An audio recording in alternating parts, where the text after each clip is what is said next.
Hi, this is Dustin with Dustin's Dollars. Today, I'm going to be talking about TransMedics and specifically about this short report that was put out by Scorpion Capital. I am going to go through some of the details of this thing because I think if you're invested in the company, it caused a drop in the stock, and there's a heck of a lot in here. It's a 340-page document. So I'm going to try to condense it down and give you some of the details here so that you, if you are an investor or considering investing, can understand some of this. And I'll give you some of my sort of critical thoughts on this short report. I'll go into that. Before I begin, though, let me remind you that I am not a financial advisor or a financial professional of any sort. All opinions that I express in this video are mine and do not represent those of any company or any other individual. I currently hold a long position in TransMedics, so this video should be for your entertainment purposes only because I could be wrong about everything I say in this video. You need to do your own research before making any investment decisions. All right, so I figured I'd come out with this, I'd go through this and give you some information because, just a week or so ago, I did a stream saying, hey, I've initiated a position in TransMedics. I think it's, again, I said it's a small position because there is some risk with the company. I'm not an insider in the industry, but, I liked what I was seeing and I was continuing to do more research. And then the short report comes out, the very next week. So I thought, hey, let's go through it. I'm not going to go slide by slide, right? Like I said, it's 340 pages. So I'm going to give you some of the details here, but I am going to try to hit most of what they did and try to do it as quickly as I can. So first of all, if you've looked at this thing, it is a big mess, in my opinion. It's 340 pages. It has a whole bunch of exaggerations and, them highlighting, taking quotes out of context. That's going to be a common pattern here.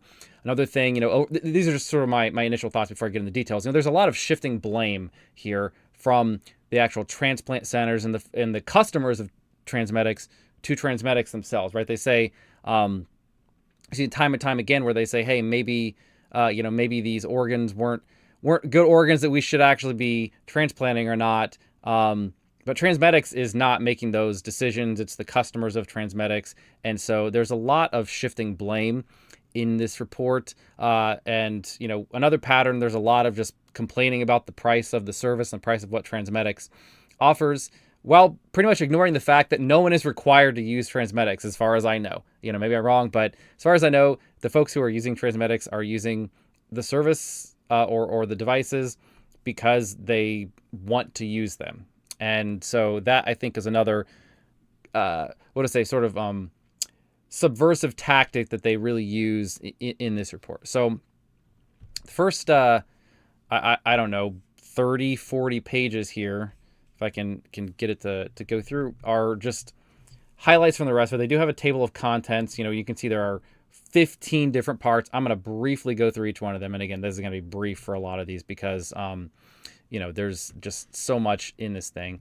But you go to the very first part. Let's scroll all the way or go all the way down to page 41. That's where the actual content starts, right? The rest of this is all just stuff that they probably figure people are not going to even read past 40 pages. They try to put all their worst possible things out of context and pull them into these first 40 slides. It's kind of my interpretation of this, and they have all sorts of exaggerations, like they're kind of like a mafia or something with really no supporting evidence as far as I could tell. Anyways, the first actual complaint that they have is they say that their pricing model is bad. It's coercive pricing, it's extortion. And the gist here really is that TransMedics, they have a couple of pages here to go through this. So basically, the main substantive complaint, as far as I could tell, is TransMedics, when they launched, they said, hey, we're going to have these devices, you can use them. But now they sort of pivoted and they say, hey, these are now mostly services, right? We're providing the device to you. It sounds like, and again, I don't know the details. They didn't come out with it here, and I'm not quite 100% sure how this works with TransMedics, but it sounds like it's more of like a lease type service where, currently now the new model that they're going for is where the transplant centers, the hospitals, whatever, are going to be leasing the organ care system from TransMedics, and that, they kind of have raised the prices versus the original plan or the original offer, let's say a couple of years ago, where folks would be able to buy their own device, use some of the disposable parts that go with it to do the transplants and to get the organs in there and keep them healthy, at a lower cost. And to some degree, there's probably truth to this, right? That these are expensive. On the flip side, it's kind of hard to say what is the fair value price for, a superior method of keeping organs alive and enabling additional transplants. I'm going to talk through it at some point about their volumes of transplants, but nothing in this report. There was even a couple quotes, and I think I have at least one of them highlighted here. Let me go through. Does say that TransMedics has expanded the market in terms of how many transplants can actually be done because their device enables it. And, that's a pretty humongous thing. That was part of my bull case for, being interested in it and investing in the company. And, what is the fair value price of being able to transplant an organ that otherwise wouldn't have? I mean, you can quibble all day about how expensive it is, but at the end of the day, somebody's getting an organ that, previously was not. And I think that's, that needs to be recognized, that this is the service that they're offering. So anyways, going through a little bit of some of the details of what they have, they talk in this slide, they have this thing that says something started in November of 2021. You can see it all the way down here. They say, do you have to use their NOP to use OCS? Yes, you do. Centers that bought OCS systems were not allowed to buy cartridges unless they used the national program. They implemented that policy in November of 2021. So I thought this was interesting, right? And because this is one of the big things that they're highlighting, this entire 30-page section that they've pivoted on, the price, and they pivoted on the service model versus the product model. And this quote right here, they don't highlight it, but they did actually still include it. I'm surprised, where they say, oh yeah, TransMedics implemented this policy in November of 2021. So the short report now in January of 2025 is talking about a policy that got implemented in November of 2021. Seems like a pretty big hole in this entire point of the short report, where they're basically trying to say things are so expensive, people are switching away because it's just so expensive all of a sudden, and that they're just gouging people and raising their prices. But if this is a policy that was implemented in November of 2021, we've seen the results for 3 years since then, basically, and it doesn't seem like it had any negative impact. So kind of throws a lot of credibility out the window, in my opinion. Hi, Transient Stacker. Thanks for hopping on the stream. And yeah, going on to even the next slide here, they're talking about how, all these folks have no other option. And this is a person saying he uses it 45 to 50 times a year. They use, and again, they're talking about you don't have access to their pump unless you use their NOP service. Maybe these have to be done together. I don't know all the details, obviously. And I think that maybe there are some things that folks don't like where they have to, use the service that offers multiple bundles together multiple things in a way that maybe they wish they could only have one or the other. It's kind of hard to pick apart and understand the details, because even within this report, it's not very coherent in terms of what is the actual service, what is the real complaint. But on the flip side, I kind of pulled out some bullish points from here where he's saying, yeah, I have to do it this way, but he states that he uses it 45 to 50 times per year. So once again, these people are saying, oh yeah, I don't love that they do this one thing, but I'm still using it at volume. So it's pretty interesting that you see this repeated time and time again in this report. And this is another one here where I was just going to call it out, and I'm not going to belabor it too much, but there's another person we're saying, yes, we have to use their procurement team, and they've been doing this for the last 7 to 8 months, for example. Whenever they use it, it's been their team. So once again, this is not new. This is not something that came about in January 2025 or even December. They're saying this has been the case for at least 7 to 8 months, as far as this person knows. And who knows when this interview happened, right? Maybe this interview was in 3 months ago, 6 months ago. It's hard to say. That this short report does not disclose any of that. So once again, these don't seem like they're anything particularly new. And then you can see there's 20 more pages here in this section talking about how expensive the service is. Once again, people are still paying it and using it. Nothing here seems like it's new. All right, part 2, and I'll try to go a little bit faster. That one I just had a fair bit of notes on. They talk about this being sort of a fraudulent, they call it a fraudulent billing racket. They basically say that TransMedics is doing unnecessary flights just so that they can charge people for those flights, because they make a margin on, what they're charging on those flights. Whatever it actually costs them, they're making a 20% or 30% margin on that. And so the allegation is that TransMedics actually makes unnecessary flights just so that they can charge, just so they can make a profit off of that. This one actually sounds like there's probably a grain of truth to it, from you read the interviews, and that is plausible. On the flip side, there's no data, right? Companies do these things. What do I want to say? If you've worked at a large company or even just dealt with businesses over the years, you'll notice sometimes there are, 1% or even 5% of the time, things are done in an inefficient manner, right? It was outside of the normal bounds. And, they have these interviews where somebody is saying one instance of, oh yeah, I noticed they're flying, a team of surgeons from here and the organ from here, or maybe procurement specialists, whatever. Like they're making 2 flights just for one transplant. They're making a flight sometimes when we think they may not need to be making a flight. Maybe there's conflicting stories all over the place here, where sometimes they're saying, oh, we made a flight even though the organ was local. Other times they're saying, well, we had 1 flight for the organ, 1 flight for the team that was going to be, doing some of the operations. So there's not like one clear pattern here. Their only pattern they're saying is that, oh yeah, it looks like there's all these instances where TransMedics is making extra flights. And yes, they're not wrong, where TransMedics probably does have an incentive to do this. But at the same time, there's, like I said, there's no data on how often this really happens. Even if it happened in, 1% or even 2 or 3% of the cases, any one individual could say, man, I saw this happen 3 times, 4 times, because they're only observing, 10 total transplants. And they say, man, that happened a lot. It was this company is just, doing unnecessary flights. And you don't know what caused that to be the case, right? In certain instances, you'd expect even that sometimes it's less than efficient. And again, you can construe that as saying, well, they're making money off of all those flights, but it's really, really hard to draw that conclusion for what is here. I'm just very, very skeptical of it, especially in the context of all these other exaggerations that they have in this particular report.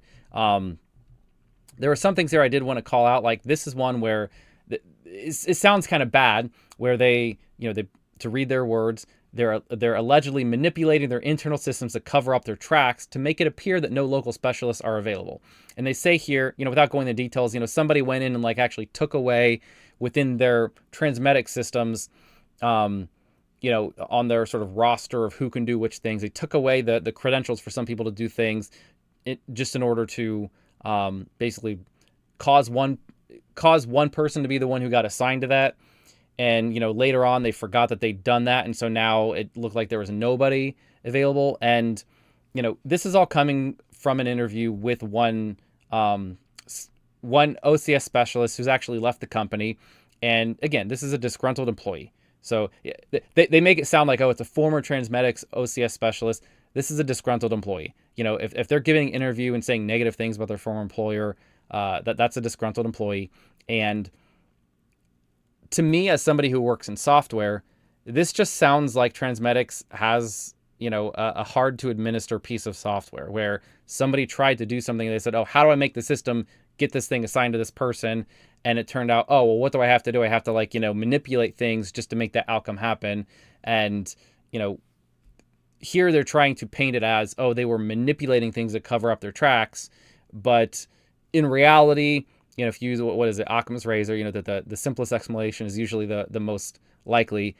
Seems to me it's most likely that somebody just, their system is not that great for people who are, in the back end and administering this. And so to the person on the other side who was a specialist, it looked pretty weird. Just calling it out, like, this is some of the CapEx they've been doing is to improve. When they say they're improving the logistics network, this is some of the stuff they're actually doing to make better, right? Is improving those systems. So you don't know when this happened. This could have been a year and a half ago. And, maybe since then they've actually fixed that in their system so that people can do what they need to do in a much more efficient manner. That's kind of, I just want to call that out, because some of these things, again, short report, they really like to build it up as, oh, they were manipulating things. And I think reality could be quite a bit simpler than that and much more easy to explain. Again, there's some other claims here going on. If it will move, I don't know why it's not going. There we go. You talk about some of these things where they weren't letting the hospital's surgeons share the plane that was, owned by TransMedics. And again, there's probably some truth to this, but at the same time, I wonder if there's probably other issues, liability issues, those sorts of things that could very plausibly explain why this is the case, right? And when you ask one person and they say, man, it just, they're being ridiculous, they're not giving access to things. I think this is, these are some of the claims that are made in the report that really start to make me skeptical that some of the other things that sound more plausible may not be truthful. Again, just kind of calling out that pattern as I've seen in this document. They talk about not training folks outside of the company to actually use their devices. And this is, I can see this both ways, but once again, when I see some other exaggerated claims, it really makes me think this is not that uncommon where one company has their device and then they train their staff to use it, or they have, one service they provide. I think about something like, imagine Apple, right? Apple doesn't train a whole bunch of people on how to fix iPhones. They train their own staff on how to fix the iPhones, right? And people complaining that the Apple doesn't, give you the ability to go fix your own iPhone? I mean, no. Right. I mean, well, sure. Maybe people are complaining about that, but I think it's a valid way that folks do business. So I just think it's not a big deal. Some of these things talk about, hey, there's mystery fees. You don't really know how many flights you're going to pay for until they tell you how many they've used. This was one person, and maybe there's one or two people who have said things like this in these interviews. I just find this hard to believe that there's, they do thousands of transplants per year. In 2024, they were using their logistics network quite a bit, and that, the standard way that this works is that folks don't know up front how many flights are even going to be, and so they don't know how much they're going to pay for this. Like, I believe this probably happened in a couple instances, and folks were probably surprised. But, once again, this is an anecdote, not data. And just going back, they sort of even contradict themselves, where if you read this slide, this is a person who's saying they were talking to the coordinator, and that person, they detailed an organ recovery in Denver, for example, or sorry, this is the person I'm talking to. TransMedics attempted to route and send multiple planes in a way that this person says, quote, was just weird. And this person had to walk through with the coordinator and say, no, that doesn't make sense. Try again. 15 minutes later, they got this person says, the TransMedics, they were able to coordinate with them and say, oh, yes, let's do this option instead. That's a lot more economical. So in some ways, even this report itself is contradicting what it said just a couple pages before, and where they said, hey, there's no way to know how many flights are going to happen. Here's a person literally saying, they told me how many flights were going to happen, and I told them, can you do it with less? And they went back and said, oh, yes, actually, we can. So again, in terms of transparency and what this report is alleging, it does seem like maybe what they're proposing or what they're trying to allege is not quite accurate, since they're even contradicting themselves. So anyways, let's move on to the next section here. Talk about that their revenue is dependent on just a small number of, transplant centers who get kickbacks. And I did not find this very credible at all. And once again, another example of them very, very much exaggerating things. They're taking quotes out of this guy's, TED Talk that he did, where he's talking about what things are potentially possible in the future. And they're taking out of context saying this person is saying that that's what TransMedics can do currently right now, right? So I think that's just, once again, a pattern of this particular report exaggerating, stretching the truth quite a bit. One other thing I wanted to bring out here, they talk about how there's a potential conflict of interest because there's this one particular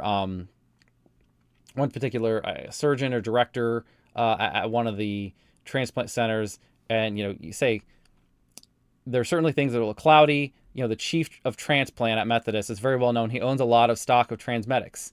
To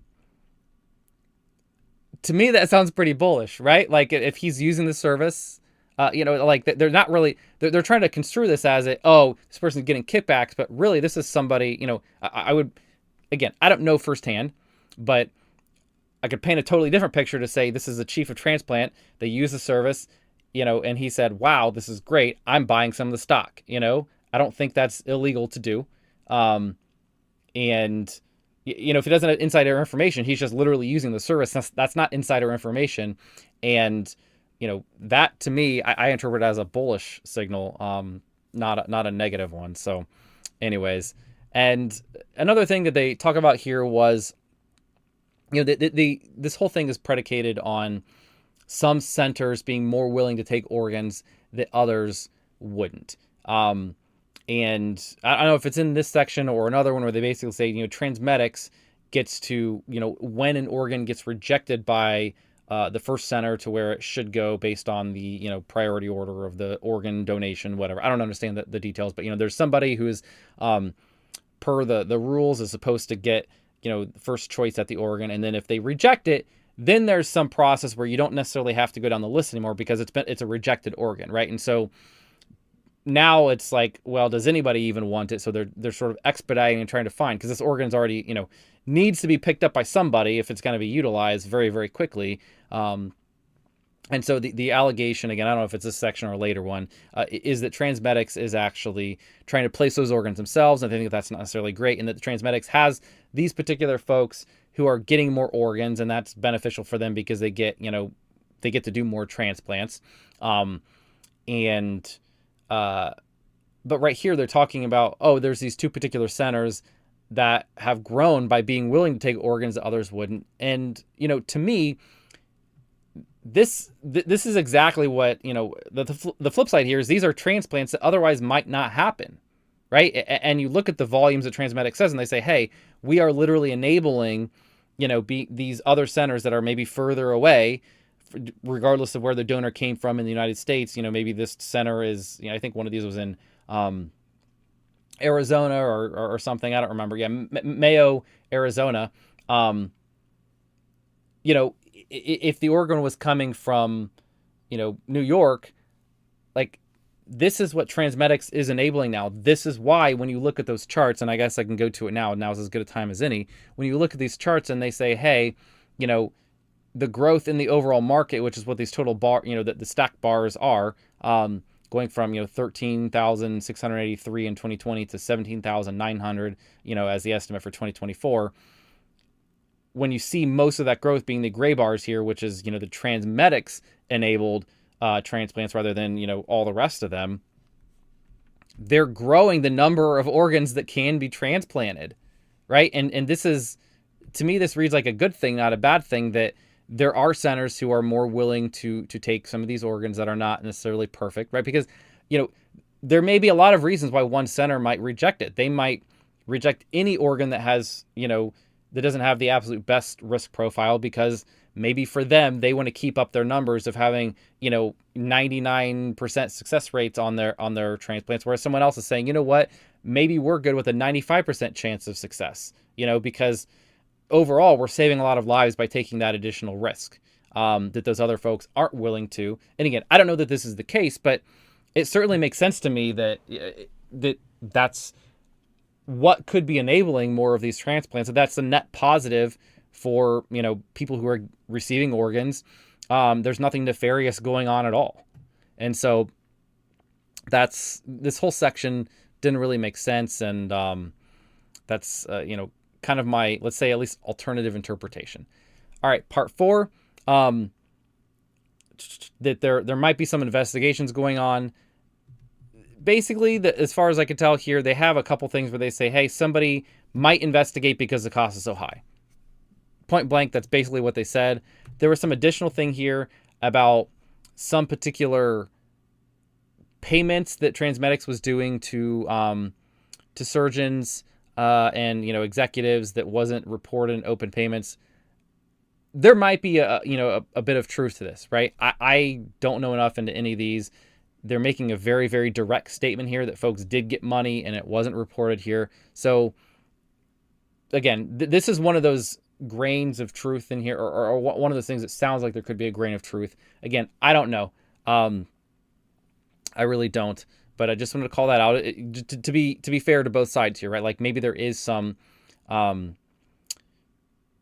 maybe there is some truth to this. On the flip side, this is a very ancillary point in terms of, my investment thesis. I think most folks' investment thesis in the company. This sounds like something that's fairly small, unless there's a much, much larger scheme that this is, somehow pointing to, which they're trying to build up here in this report. But again, as I've mentioned a couple other places, it just doesn't seem like it's the case. It seems like there's a lot of exaggerations in this report.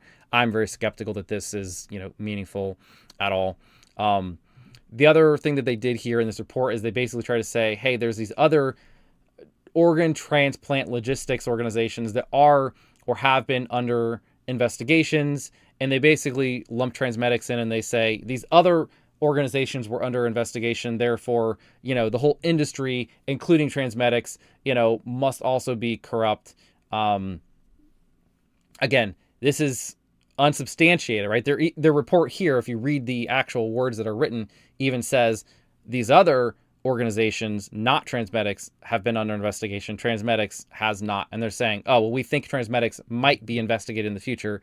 But even their wording there is saying that they are not under any current investigation, haven't been under an investigation, as far as I could tell. So thought that was interesting. This part 5 is where they're really talking about what I described before about an organ trafficking scheme.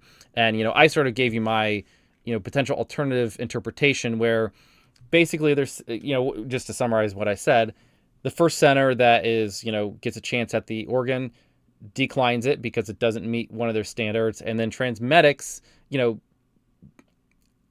is partially trying to find somebody to take that organ. And they basically, once they call another center who is willing to take the organ, they line that up with the organization where the donor is, I guess. I don't understand the full process, but basically the transplant center where the organ's coming from. And they say, hey, I've got somebody lined up.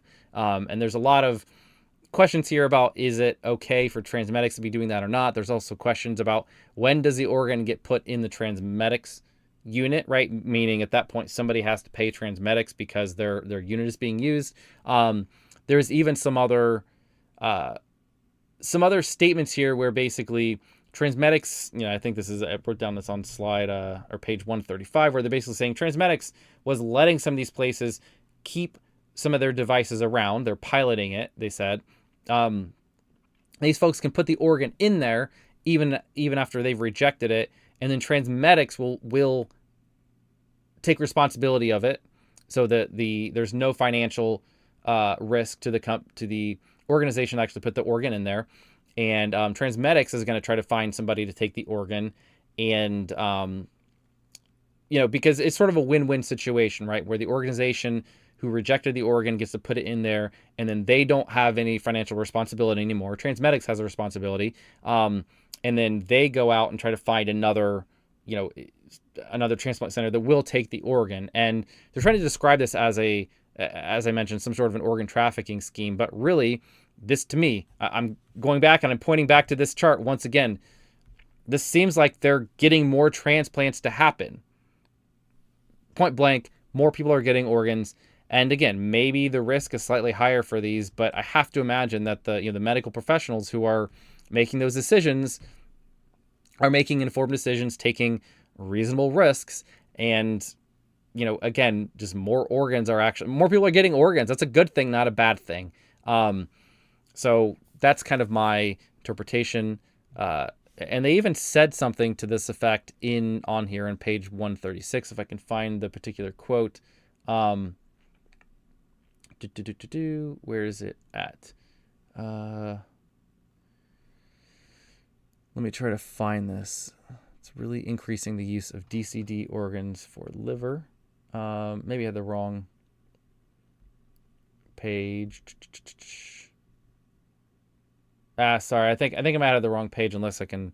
I don't see her, but the quote that I wrote down that's on one of these slides that somebody who was interviewed said, and the reason our OPO is open to that is because it's really increasing the use of DCD organs for liver, but it's also increasing the use of lungs. And they're basically, this is one of the folks that they interviewed actually corroborating, what TransMedics calls out and says, we are able to increase the use of these organs. People are getting them when previously they were not able to. I mean, to me, that's just, it's good.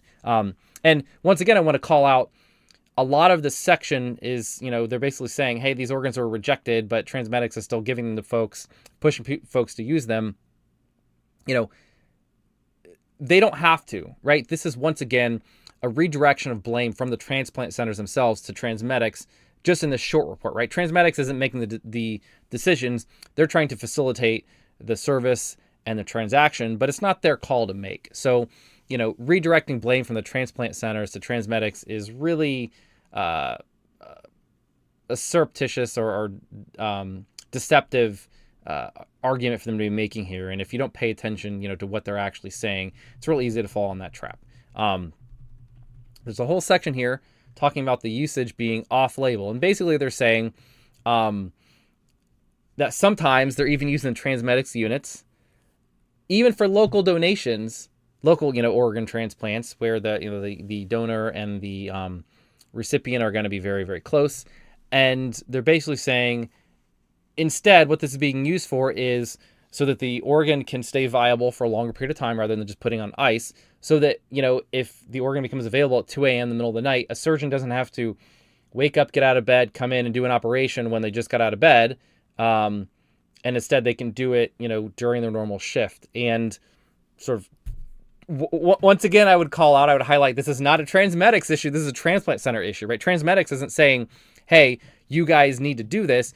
This is how a transplant center is deciding to use their device and their service. So, once again, I would call that out. But on the flip side, if they're finding it valuable, this seems like a good thing, right? This is another use that TransMedics, it's a use case for their device. And yes, maybe it's very expensive and people are maybe people don't like that they're spending, $100,000 for the surgeon to be able to do the surgery, at 10 a.m. rather than 2 a.m. when they plan to get in at 10 a.m. But at the same time, I think there's something to be said for a lot of indirect benefits here, or let's say harder to quantify benefits. One of them being, surgeons who have normalcy in their life, who can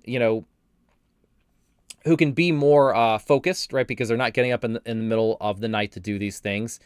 Surgeons who are probably going to be able to do more and stick around in the field longer, get more experience doing these things. And another one they talked about is, can't remember where it was at in this particular presentation, or if it was somewhere else, where they talked about being able to have, maybe 2 or even 3 of these transplants lined up, that they can do one, then the next, because they're able to keep the organs viable for longer. And, people are more efficient about these things, right? They can set up one OR, have one done there, move on to the next OR, soon afterwards, maybe with a quick short break in between, to get themselves back and up to 100% and fresh. I mean, this just seems like there are major indirect benefits. And then they even talk about, slide 163, this is even the surgeon, this is the nurses, where they say, in fact, you have to beg the nurses to come in and pay them a lot of money in anesthesia the same way. In fact, some of the anesthesia people will quit after a while because they don't want to work all night, right? And this is, again, being able to shift the operations just a little bit, just to the next shift, just the next day, when folks are actually, fresher and can do this on a normal schedule. These people can be, retained by the hospitals, which on some level is going to, maybe balance out at least a little bit and help, reduce costs somewhere else. There just seemed like this is yes, once again, my biggest thought here is that this is not a TransMedics issue. It's a transplant center issue that TransMedics does benefit from, I admit. But I think there's a lot of harder to quantify benefits from actually using it in this way. There was one other thing I wanted to call out here, where they have, a whole bunch of these slides here where they basically say, sometimes they maybe could have used ice, and, talked about maybe having bad outcomes instead. I guess I'm not going to go into this in detail, but this is just another example. I'm not going to go into, because I've already given a number of these, where this is the call, this is not the decision of TransMedics, the decision of the transplant center. And then once again, another one here, another instance, they talked about qualification of the donor, right, where they said apparently this is qualified for donors who are less than 55 years of age, but that actually is being used on folks who are potentially older than that. And once again, this really sounds like a transplant center issue. TransMedics isn't, deciding to put the organs in there. These transplant centers are. So, whole bunch more slides on the same theme that once again didn't have a whole lot of substance to them, in my opinion.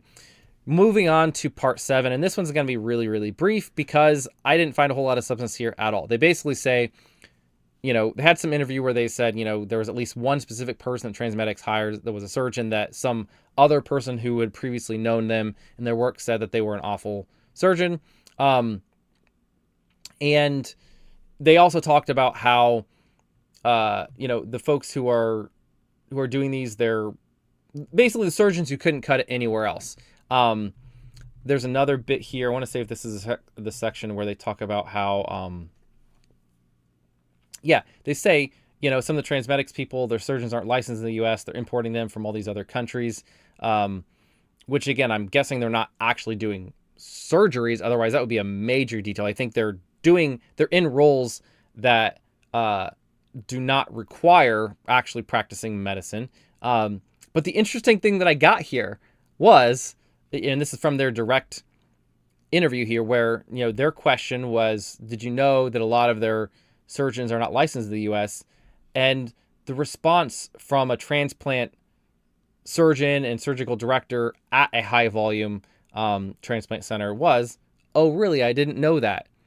My interpretation here is that the service from TransMedics has been fine, right? They didn't even know, they didn't realize that. They were surprised effectively to know that. And so once again, it just seems, it seems like TransMedics is doing a pretty good job. Maybe they're actually making good decisions here. And, this particular report is just trying to make a bunch of allegations and stretch the truth to make it sound much, much, much worse than, or make it sound bad when it's really not even bad at all.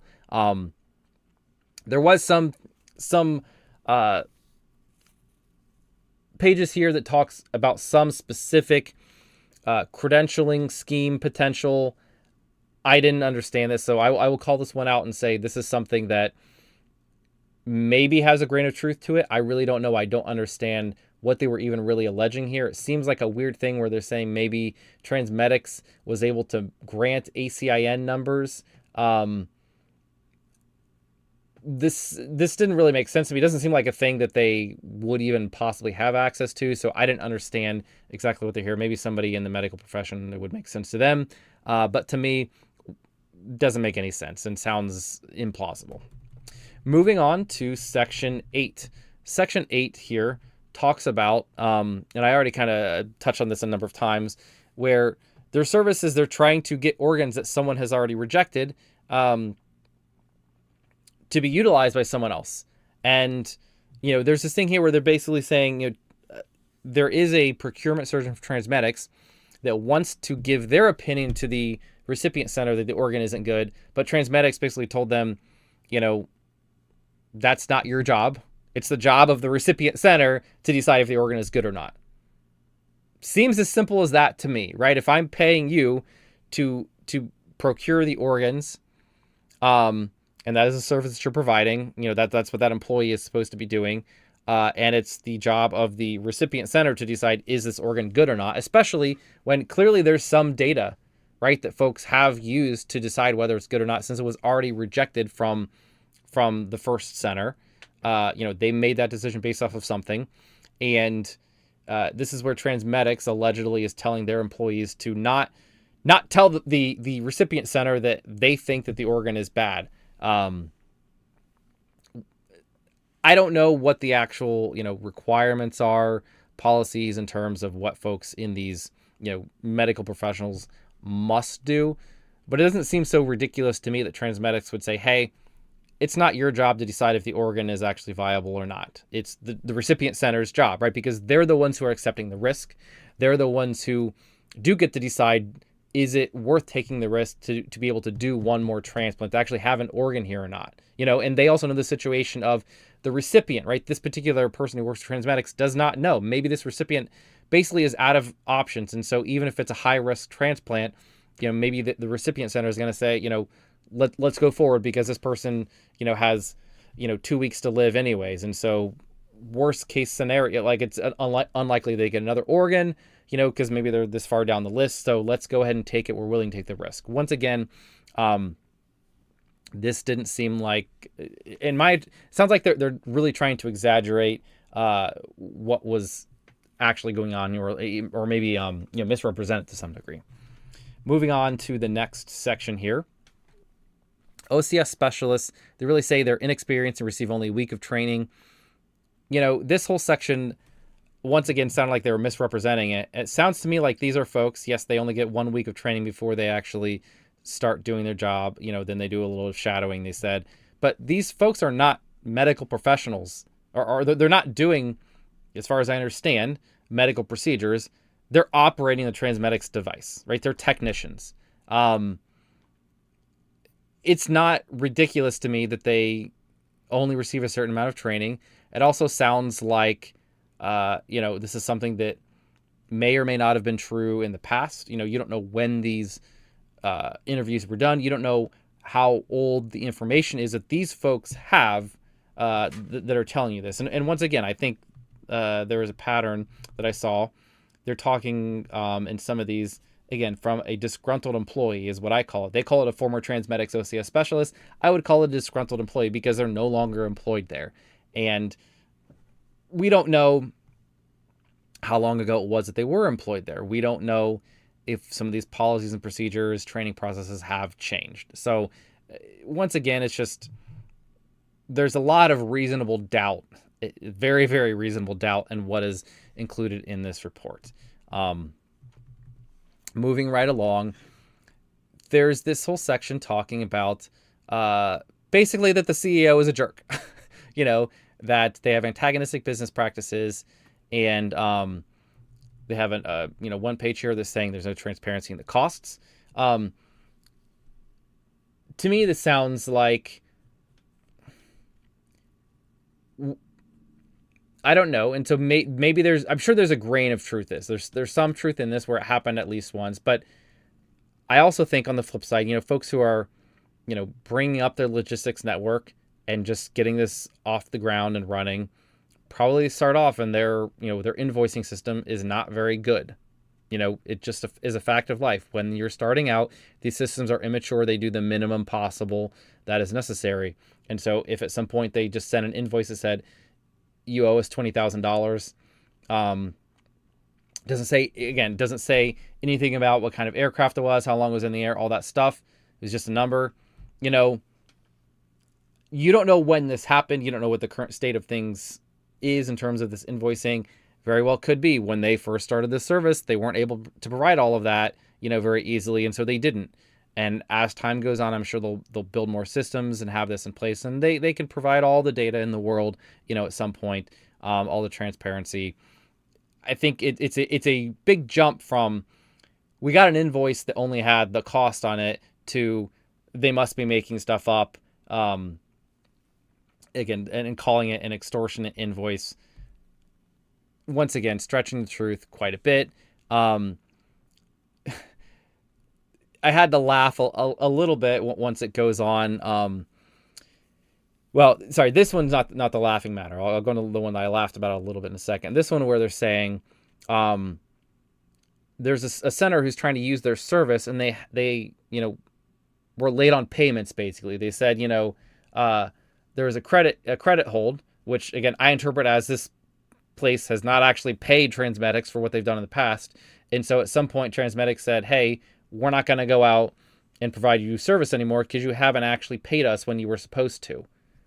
Which you can certainly paint this as them being, unethical when somebody's life is on the line. On the flip side, at some point, you don't know how big of an issue this was. You don't know how many procedures it was. You don't know how late it was.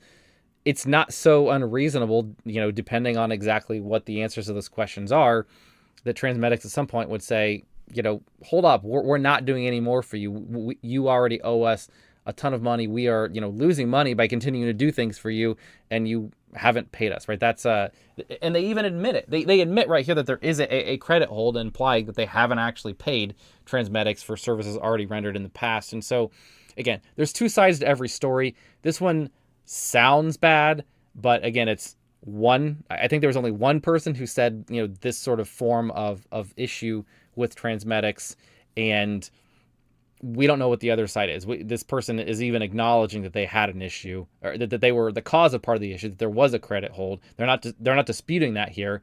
So to me, that doesn't, again, I think it's very easy to misinterpret what is said here.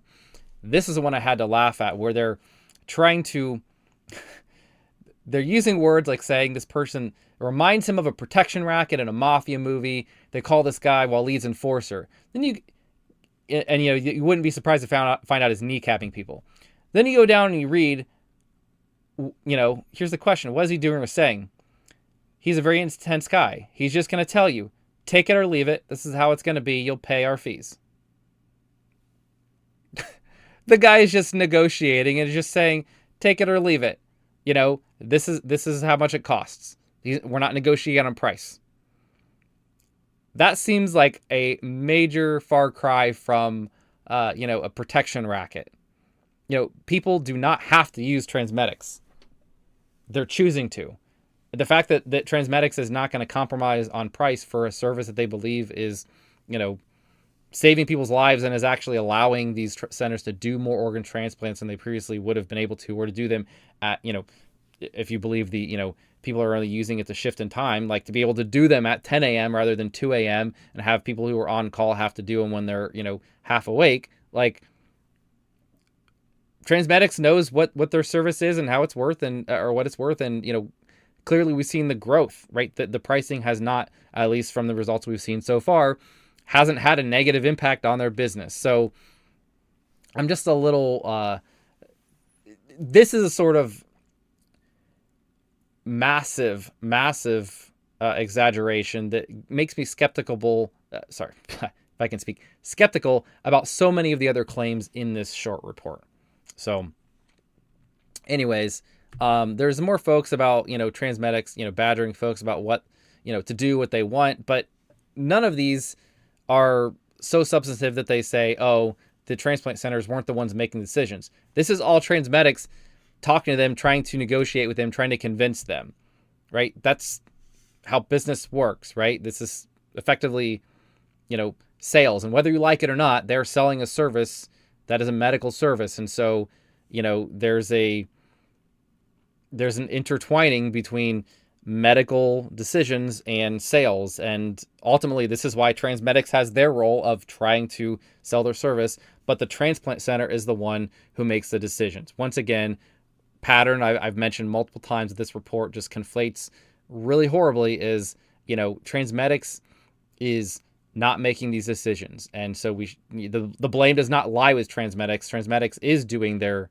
role, and they're doing exactly what you'd expect them to do, if you read between the lines in any of these. There was a similar thing.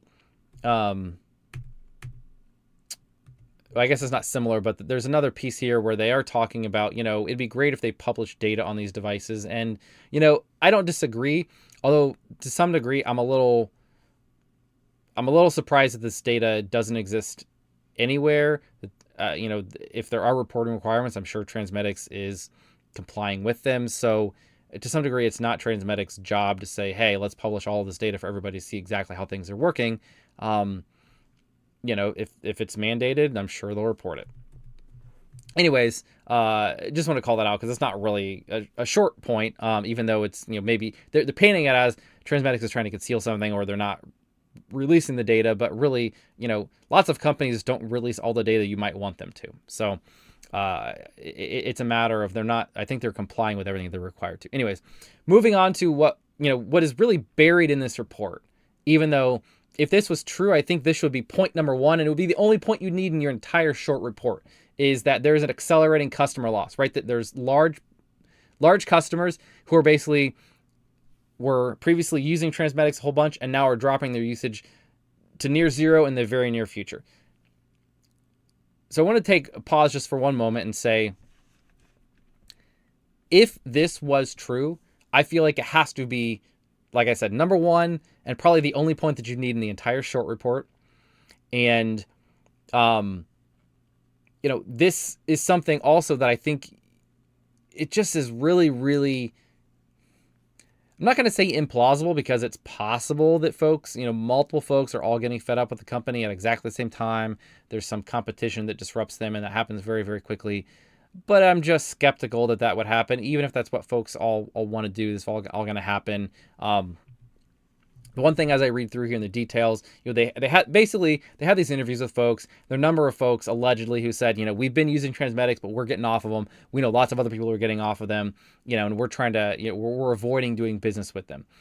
On the flip side, we also, if you read into some of the details, this is one center where they're talking about Vanderbilt, and they talk about, we're using it a lot less. Right, and I can't. There's a lot on this slide, but here it is. It's prominent. They say their OCS usage fell from 6 to 70 cases from 20 to 23 to 4 cases in 2024. So they're saying this has already happened, right? They're not saying they're about to. They're saying they've already dropped their usage down drastically in 2024. Well, surprise, surprise, we've already got the results for 3 quarters of 2024. And in fact, as of today, we got a little bit more from the company, and they basically said usage is at an all-time high, and we're just going to go back and look. This was their investor presentation back in December, and their estimate, again, for this year was to grow by, another roughly, 50, 60%. And then as of today, in the, the JP Morgan conference, they published this slide deck, and they said, hey, you know what, actually, we're up even more. To show the numbers here, the previous estimate for 2024 was 3,600 transplants. The number they came out with today, which I believe is an actual number, is 3,715. That's an extra 115 transplants that presumably happened in Q4, because they're publishing the data now in January, knowing what actually happened in Q4. And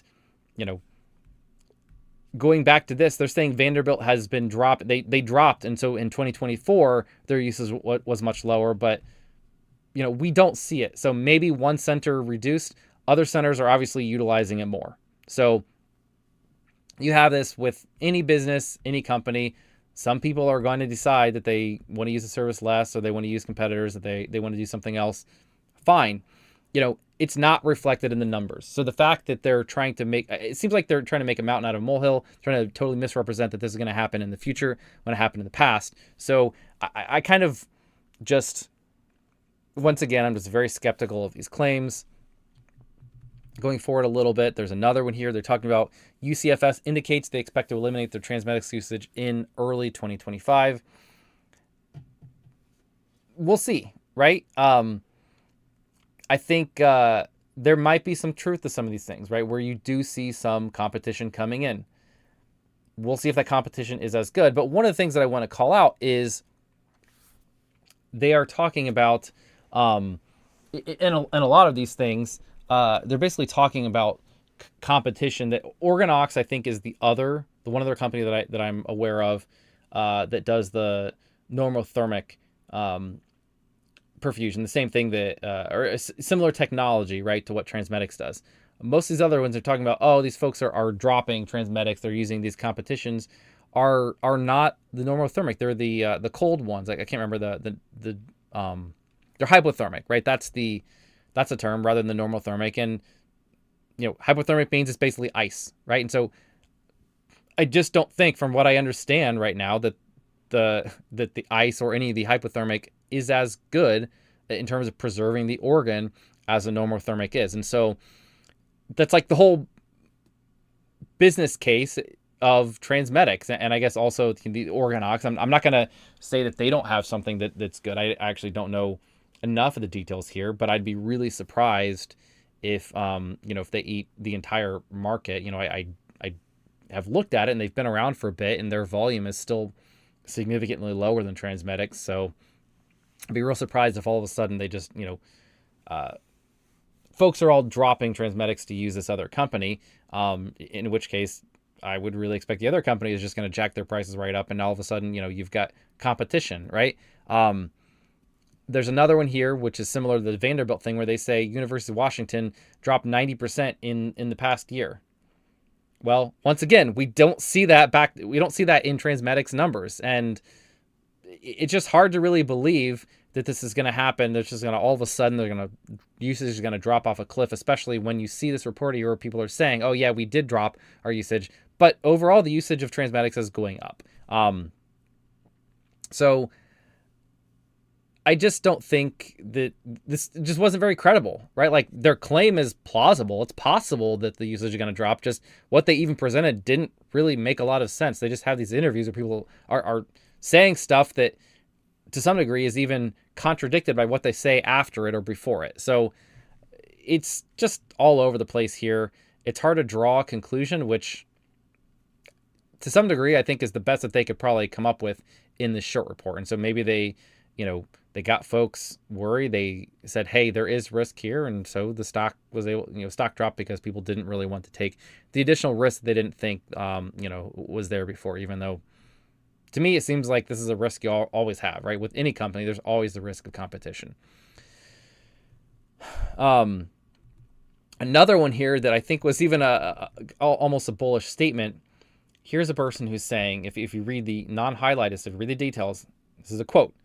I think pretty soon the U.S. government is going to, or insurance companies are going to say, yes, you guys are increasing the total number of transplants for this country, but we really can't justify the cost.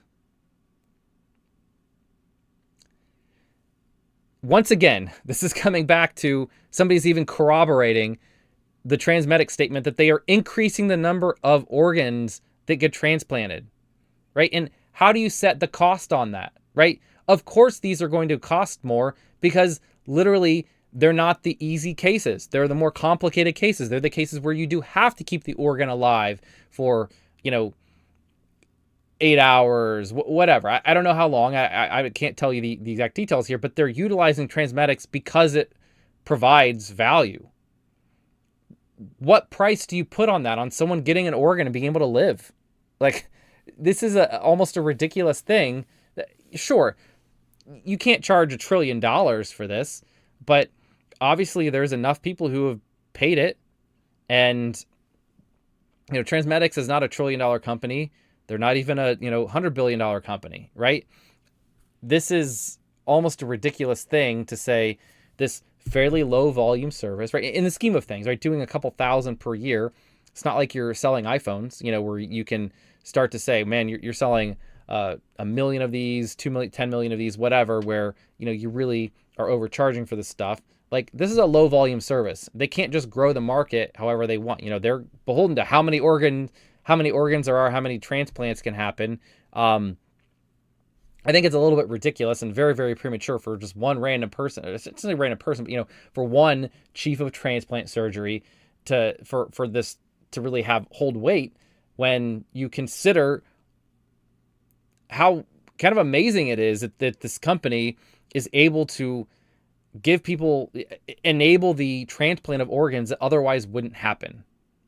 So to me, this was, once again, I felt like almost a bullish statement where this interview that's in the short report is really highlighting what TransMedics provides as a service and the value there. So, yeah, all I have to say for that section. Let me move on a little bit here. There we go. So now we're on to part 12. We're almost getting to the end, and some of these will go a little faster.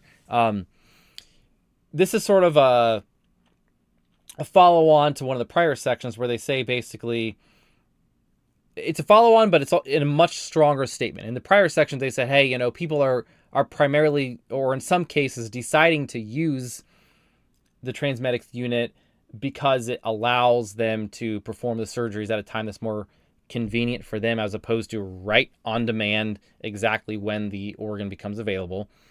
This section here is even saying there's no value proposition, and they're only using it for surgeon lifestyle or scheduling convenience, or even the whole thing about, organs that are going to centers improperly, right? The TransMedics is actually preferentially giving them to this center or this other center, because they're willing to pay for the unit. And it's interesting because there is some, there's some discussion here about the lack of data for organ viability outcomes, which is a valid point. But on the flip side, I'm going to go back to, these are transplants that wouldn't otherwise happen. It's a really hard subject to talk about. What is an acceptable level of risk to take, right? Even if the outcomes are worse for those, but you're able to do some succeed and you're able to do these transplants that otherwise wouldn't have happened. So these more people are getting organs than otherwise would. How do you make those decisions and make those trade-offs in terms of, especially when you try to just boil it down to data and say, what were the outcomes here? To some degree, I do agree with the underlying premise here that there's no data, but at the same time, I don't think that the outcomes are so bad, right? These centers are paying a fair bit of money to do them. These centers themselves have,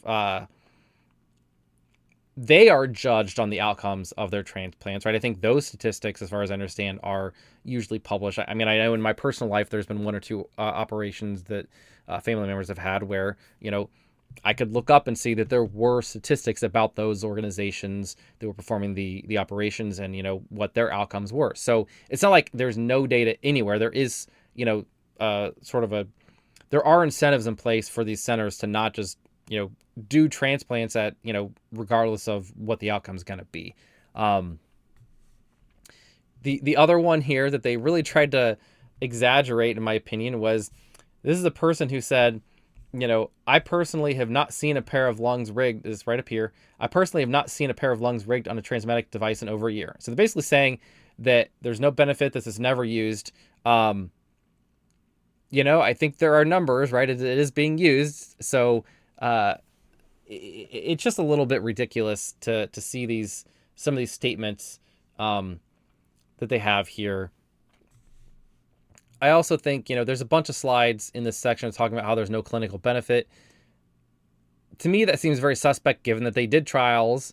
They have data. They put it in their presentations, and again, I'm not a medical professional. I'm not even going to pretend to be able to properly interpret all of the results of what they have. But I mean, they have these plots that show better outcomes in their trials. So, these are FDA approved. It's a little surprising to me that they can credibly make this claim that there's no clinical benefit. There's a whole section here about competition, which, yeah, competition's always a risk. I did actually check the, Organox. Sorry, I mentioned this before. Briefly, I'll repeat it. That Organox, as far as I understand, is the only one that is another normothermic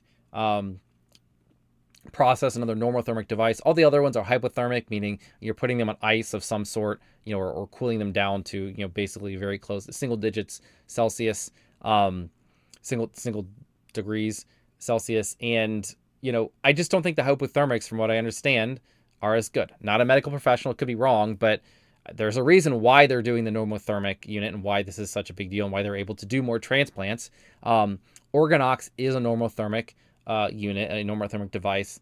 But if you look at their website, they seem to do about 500 per year. They've been around for, years. It's not obvious to me why they're at that volume versus TransMedics. So, that's a very real risk. If you are an investor, and this is one of the things that I just don't understand enough and why I personally kept my position in TransMedics, even though I have a long position.